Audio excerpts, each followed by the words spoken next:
Baiklah Bapak Ibu, saudara-saudara yang kekasih di dalam nama Tuhan Yesus Kristus, marilah kita memulai ibadah pagi kita pada hari ini. Kita bernyanyi dari Kidung Jemaat HKBP nomor 188 ayat 4 hingga ayat yang kelima.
Kita berdoa.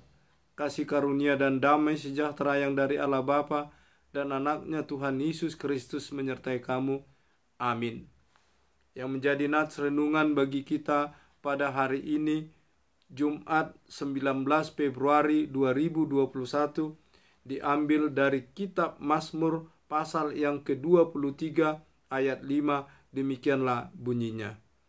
Engkau menyediakan hidangan bagiku di hadapan lawanku. Engkau mengurapi kepalaku dengan minyak, pialaku penuh melimpah. Demikianlah firman Tuhan. Bapak, Ibu, saudara-saudari yang kekasih di dalam nama Tuhan Yesus Kristus, kita mengenal Mazmur pasal 23 ini adalah Mazmur Daud. Dan Mazmur Daud pasal 23 ini adalah merupakan kesaksian dari pemazmur, yaitu Daud, di mana dia merasakan bagaimana Tuhan yang senantiasa menggembalakan dia, membimbing dia, menyertai dia di dalam segala perjalanan kehidupan dia. Kita mengetahui Daud dipanggil dari penggembalaan untuk menghadapi musuh, yaitu Goliat, panglima besar orang Filistin. Dia dengan sukarela menawarkan dirinya untuk menghadapi musuh dari bangsa Israel, bangsa Filistin. Dengan mengandalkan kekuatan yang daripada Tuhan, dia dapat mengalahkan Goliat, sehingga dia boleh dikatakan menjadi pahlawan di tengah-tengah bangsa Israel. Oleh sebab keberanian dan kemampuannya, dia mengalahkan panglima besar Goliat, panglima Filistin. Dia dipilih dan dipanggil oleh Raja Saul untuk tinggal di istana bersama dengan dia. Tetapi ketika para perempuan-perempuan menyanyikan lagu puji-pujian yang memuji kehebatan Daud, apabila dia pulang dari peperangan, para perempuan menari-nari, bernyanyi dan mengeluh-eluhkan dia dengan berkata, Saul mengalahkan beribu-ribu musuh, tetapi Daud berlaksa-laksa. Itu kita dapat baca dari 1 Samuel pasal 18 ayat 7. Oleh sebab ini menimbulkan rasa kebencian bagi Saul, bahwa dia mengetahui bahwa Daud ini sudah menjadi orang yang terkenal dan melebihi ketenaran dia. Dan dia juga merasakan bahwa Daud ini menjadi ancaman bagi kepemimpinannya. Dan kemungkinan dia akan digantikan oleh Daud. Di tengah-tengah keberadaan ini, Saul berusaha hendak membunuh dia hingga mengejar dia ke liang-liang batu. Tetapi Tuhan menyertai dia, melindungi dia. Juga demikian, Daud di tengah-tengah peperangan, dia sering memenangkan peperangan, dan dia lepas dari cengkeraman musuh, dari kuasa musuh, dan dia dapat memenangkan peperangan. Ini dirasakan oleh Daud adalah karena pengasihan Tuhan di tengah-tengah kehidupannya. Itulah sebabnya dalam Mazmur pasal 23 ayat 5 ini, pemazmur Daud merasakan bagaimana Tuhan menyediakan bagi dia hidangan makanan dan mengurapi dia, memberikan kelimpahan. Kita mengetahui hidangan adalah merupakan makanan kesukaan di tengah-tengah penyambutan, di tengah-tengah pesta. Dan dia merasakan itu adalah penyambutan Tuhan kepadanya. Dan dia memperoleh pengurapan, menggantikan Raja Saul menjadi raja yang kedua bagi bangsa Israel. Itu semua adalah anugerah pengasihan Tuhan. Dan di dalam menjalani kehidupan dia, di tengah-tengah berbagai masa-masa kesulitan, dia senantiasa merasakan Tuhan menyertai dia dan melimpahi dia dalam segala kebutuhan kehidupannya. Dia bisa melewati masa-masa yang sulit. Dia bisa mengalahkan musuh-musuhnya adalah karena pengasihan dan kuat kuasa Tuhan. Nats ini juga hendak mengingatkan kita di tengah-tengah berbagai pergumulan-pergumulan kehidupan yang kita hadapi pada masa kini. Kita boleh lepas dari masalah sakit penyakit, dan kita boleh bersekutu dengan firman Tuhan, boleh bersekutu dengan sesama kita di tengah-tengah kehidupan kita, walaupun melalui alat media ini merupakan juga kita rasakan adalah pengasihan Tuhan.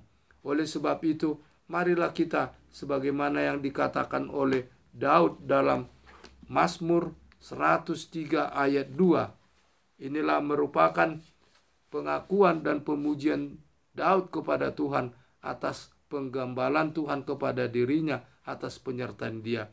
Dia katakan, pujilah Tuhan hai jiwaku, dan janganlah lupakan segala kebaikannya. Pujilah Tuhan hai jiwaku, dan janganlah lupakan segala kebaikannya. Dia yang mengampuni segala kesalahanmu, yang menyembuhkan segala penyakitmu. Daud merasakan bahwa kasih Tuhan melindungi dia di tengah-tengah perjalanan kehidupannya. Dia juga merasakan pengasihan Tuhan mengampuni segala dosa dan kesalahannya, dan Tuhan juga memberikan kesembuhan bagi dia di tengah-tengah mengalami sakit penyakit.